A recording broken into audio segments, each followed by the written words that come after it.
Kung good vibes ang hanap mo, dito ka na sa sigurado! Mula sa mga istoryang nagbibigay ng inspirasyon hanggang sa mga kwentong may dalang solusyon. Mga balitang pampagaan ng pakiramdam at pampaganda ng araw. Hindi lang ba sa good news, kundi the better news.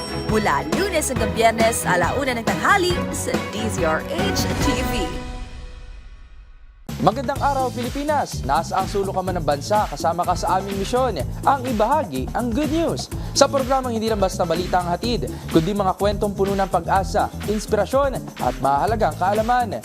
Live sa DZRH TV Facebook, YouTube at DZRH News website. Ako po si Rovic Manuel at ito ang The Better News. Una sa Pilipinas, una sa Pilipino.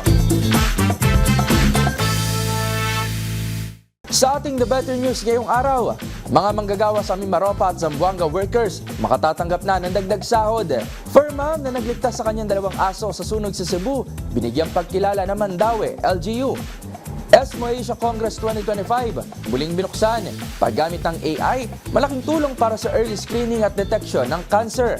QR payment option sa EDSA busway, inilulunsad na ng DOTR sa PITX.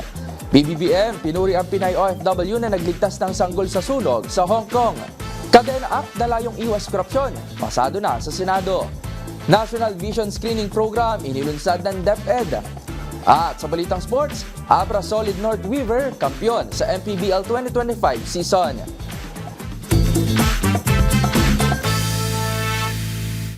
Sa ating unang The Better News ngayong araw, makatatanggap na ng dagdag sahod ng mga manggagawa sa Mimaropa Region at Zamboanga Peninsula sa darating na unang buwan ng 2026. Kung magkano yan, alamin sa report ni Rose Babiera. May umentong sahod ang mga manggagawa at kasambahay sa mga rehiyon ng Mimaropa at Zamboanga Peninsula simula sa January 2026. Kasunod ito ng inaprubahan na bagong minimum wage increase ng Regional Tripartite Wages and Productivity Board sa Regions 4B at Region 9. Ayon sa National Wages and Productivity Commission, sa ilalim ng wage order ay tataas sa 455 ang daily minimum wage sa pribadong manggagawa sa Mimaropa mula sa dating 430 pesos. Habang ang sahod naman ng mga kasambahay sa rehiyon ay magiging 7,000 na kada buwan mula sa dating 6,500 pesos. Sa Zamboanga Peninsula, magkakaroon naman ng kabuang 50 pesos na aumento na ipapatupad sa 2 tranche. Ang una ay ibibigay sa Enero habang ang pangalawa ay sa Hunyo ng susunod na taon. Para sa DZRH TV, ito si Rose Babiera. Una sa Pilipinas, una sa Pilipino.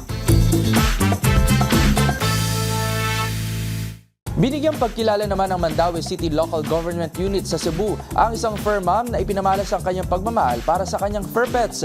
Siya kasi ang nag-viral na babae na makikitang iniligtas ang kanyang 2 fur baby sa sunog na sumiklab noong December 10. Ang buong detalye ay babalita ni Dustin Bayog. Binigyang parangal ng local government unit ng Mandaue City sa Cebu ang babae na nagligtas ng 2 aso habang nasusunog ang isang gusali sa syudad. Ang parangal ay ginawad kay Aimee Lichu Maningo.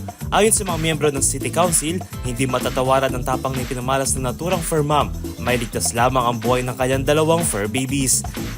Nag-viral ang pagsagip ni Mandingo sa Pomeranian dogs na sina Mia at Kayit habang nilalamon ng makapal na usok at apoy ang gusali sa Barangay Gizo sa Mandaue City noong December 10. Umani din ng paghanga at papuri mula sa iba't ibang animal welfare groups ang pambihirang tapang at pagmamahal ng naturang fur mom sa kanyang mga alagang aso.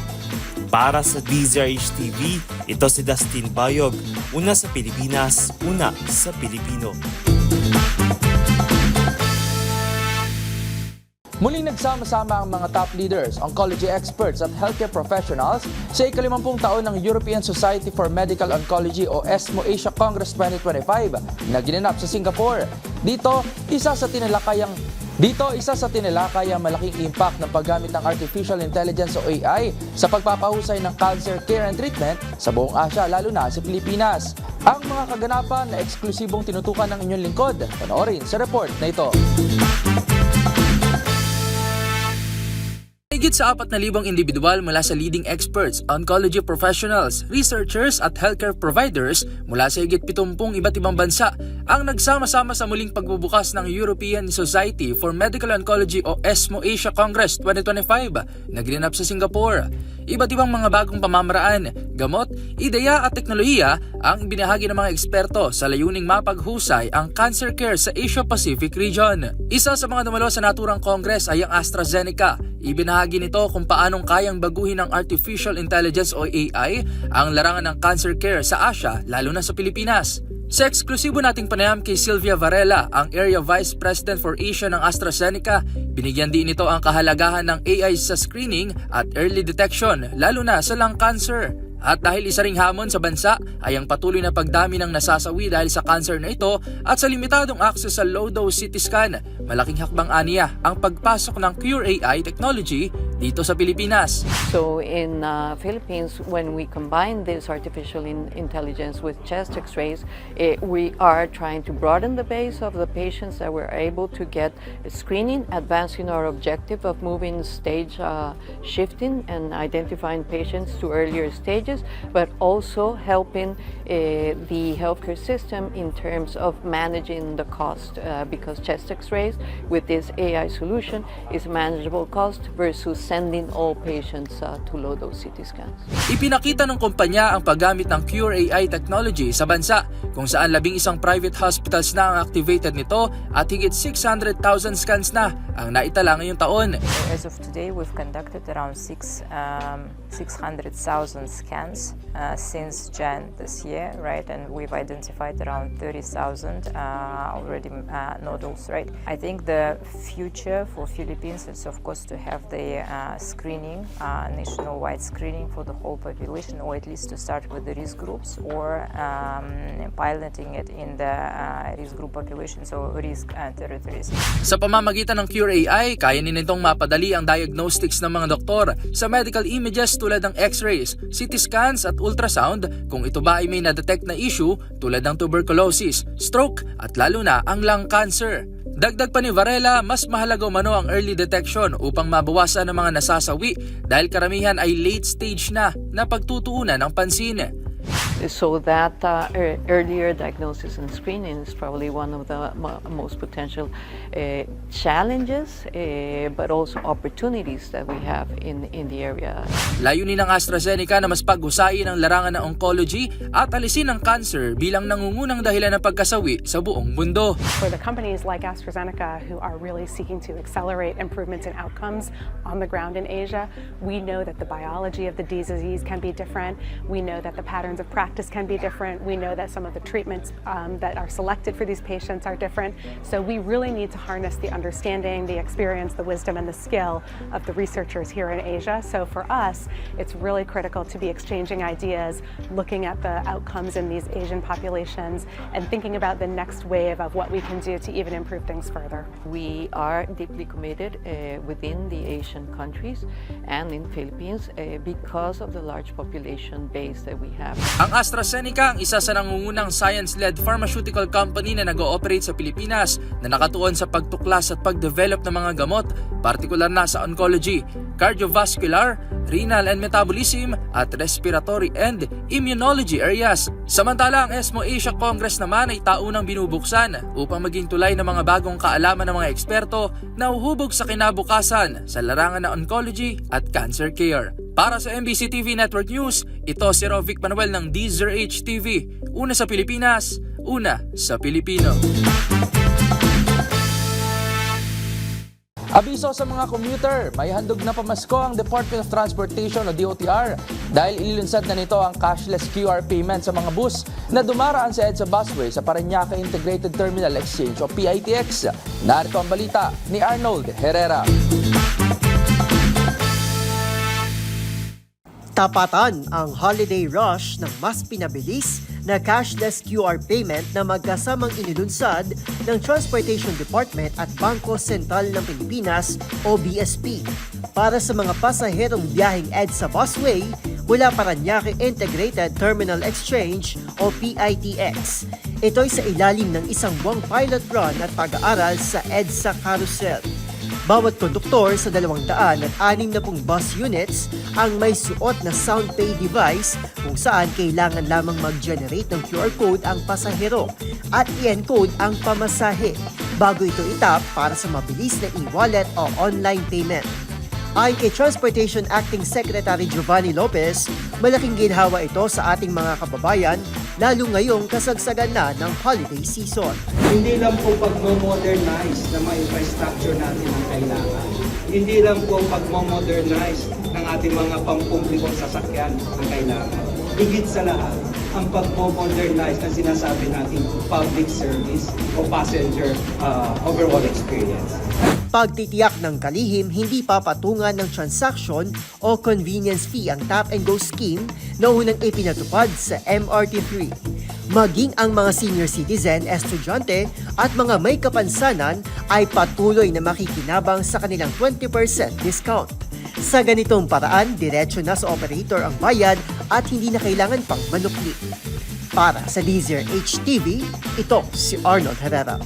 Una sa Pilipinas, una sa Pilipino. Sa iba pang balita, mainit na pagsalubong ang ibinigay ni Pangulong Bongbong Marcos Jr. sa isang Pinay OFW na itinuturing na bayani matapos niyang iligtas ang isang sanggol mula sa sinusunog na gusali sa Hong Kong. Personal na binati ng Pangulo kasama si First Lady Liza Marcos, si Rodora Alcaraz sa kanyang pagdating sa NAIA Terminal 3 bilang pagkilala sa kanyang ipinakitang tapang at sakripisyo. Magbabalita si Mili Borja.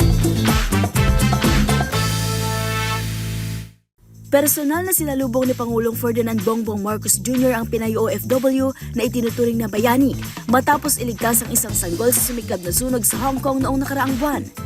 Binati at pinuri ng Pangulo kasama si First Lady Liza Marcos, si Rodora Alcaraz sa kanyang pagdating sa NAIA Terminal 3 bilang pagkilala sa ipinamalas nitong kabayanihan. Ayon kay Marcos, dapat lamang nakilalanin ang ginawa ni Alcaraz na pinili iligtas ang 3 buwang gulang na sanggol na kanyang inaalagaan sa halip na unahin ang sariling kaligtasan nang sumiklab ang sunog sa Tai Po District, Hong Kong noong November 26. Binigyang diin ng Pangulo na ang aksyon ni Alcaraz ay sumasalamin sa tapang at malasakit ng mga Pilipinong nagtatrabaho sa ibayong dagat. Ang personal na pagsalubong ng Pangulo kay Alcaraz kasama ang iba pang OFW ay isang pagpapahayag ng pagpapalaga ng pamahalaan sa pambihirang kabayanihang ipinamalas niya sa kabila ng malubhang panganib sa sariling buhay. Para sa DZRH TV, ito si Mili Borja, una sa Pilipinas, una sa Pilipino.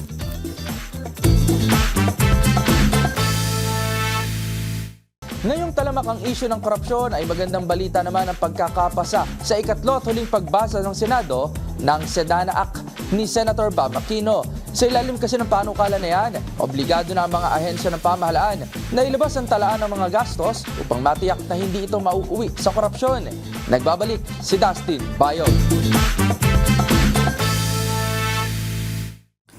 Aprobado na sa ikatlo at huling pagbasa ng Senado ang Citizens Access and Disclosure of Expenditures for National Accountability o CADENA Act. Layo nito makapagtatag ng isang national budget blockchain system na magre-record at magmamonitor sa lahat ng yugto ng budget process. Ayon kay Senator Bam Aquino na siyang principal author, ang naturang panukala ay bilang tugon sa iday ng publiko laban sa korupsyon at sa tumitinding panawagan para sa pananagutan kaugnay sa flood control projects. Sa ilalim ng proposed CADENA Act, ang lahat ng ahensya ng pamahalaan ay regular na mag-upload ng detalyadong budget-related documents gaya ng mga kontrata, project cost, bill ng mga materyales at procurement records sa digital budget platform. Makatutulong aniya ito para masigurong lahat ng files ay accessible sa publiko, tamper-resistant, open source, verifiable at madaling matrace. Para sa DZRH TV, ito si Dustin Bayog. Una sa Pilipinas, una sa Pilipino. Inilunsad kahapon ng Department of Education o DepEd ang National Vision Screening Program na layong masuri ang kondisyon ng mga mata ng mga mag-aaral sa kindergarten sa buong Pilipinas. Ang mga detalye sa balitang yan ihahatid ni James Galange. Inilunsad ng Department of Education o DepEd ang National Vision Screening Program o NVSP para sa lahat ng kindergarten learners sa buong bansa. Ito'y upang bigyang pansin ang preventive healthcare sa mga paaralan na sa burang edad pa lamang ay masuri na kaagad ang mga kondisyon ng mga bata sa paningin, alinsunod sa Republic Act 11358 o ang National Vision Screening Act. Dito ay magkakaroon ng regular vision screening ang mga mag-aaral at magiging bahagi ng school health program na nakatuon sa maagang pagtukoy ng iba't ibang vision disorders gaya ng refractive errors at amblyopia. Ayon kay DepEd Secretary Sani Angara, alinsunod umano ito sa education agenda ni Pangulong Bongbong Marcos na ituring na magkaugnay at magkatuwang ang responsibilidad na ihatid ang praktikal at maagang suporta sa mga mag-aaral. Anya, mahalaga ang naturang programa para mapabuti ang learning outcomes at mabawasan ang puwang sa pagkatuto ng mga bata. Unang inilunsad ng kagawaran sa isang paaralan sa Pasig kung saan dumalo si Angara kasama ang iba pang kawani ng edukasyon at pamahalaan. Samantala, katuwang naman ang kagawaran ng Philippine Health Insurance Corporation of PhilHealth para sa naturang inisyatiba sa ilalim ng Yaman ng Kalusugan Program o YAKAP, kung saan kasama ang mga preventive service tulad ng vision screening at early intervention sa mas pinalawak na community health packages.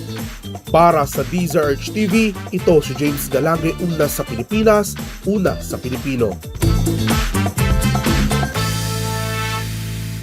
The better news naman tayo sa mundo ng palakasan. Hinirang bilang kampiyon ng Abra Solid North Weavers sa MPBL 2025 matapos talunin ng Quezon Huskers sa overtime at masweep ang final series. Ang buong ulat panoorin sa report ni Millie Borja. Pinangunahan ni Dave Ildefonso ang Abra Solid North Weavers sa pagkakamit nito ng titulo sa MPBL 2025 season matapos talunin ng Quezon Huskers at 94-85 sa overtime noong Martes sa Quezon Convention Center sa Lucena City upang kumpletuhin ang sweep sa final series. Ilang oras lamang matapos tanggapin ang parangal bilang MVP ng liga, nagbuhos si Ildefonso ng 7 puntos sa critical na 15-5 run sa overtime na nagbigay sa Abra ng 3-0 na panalo sa Best of 5 Championship Series. Tinapos ng Weavers ang season na may pinakamaraming panalo sa liga na 36, kung saan ang nag-iisa nitong talo ay laban sa Pasay with 70-60 noong March 19, 2025. Mula roon, nagtala ang Abra ng 35 na sunod-sunod na panalo, kabilang ang mga sweep kontra Ilagan Isabela sa quarterfinals, Caloocan sa semifinals, Pangasinan sa North Finals at Quezon sa Finals. Sumali ang Abra sa listahan ng mga MPBL champion kasama ang Batangas noong 2018, San Juan noong 2019, Davao Occidental noong 2021, Nueva Ecija noong 2022 at Pampanga mula 2023 hanggang 2024. Noong nakaraang taon, hanggang quarterfinals lamang ang inabot ng kupunan sa kanilang unang season sa liga. Nagtala si Ildefonso ng 23 points, 10 rebounds, 3 assists at 1 steal. Si Jason Bickman na hinirang na Finals MVP ay may 22 points, 5 assists at 2 rebounds, habang nagdagdag si Encho Serrano ng 21 points, 9 na rebounds, 2 assists at 1 steal. Tumulong din para sa Abra sina Mike Ayunayon na may 9 na puntos at 3 rebound at John Ududa na may 6 na puntos at 10 rebound.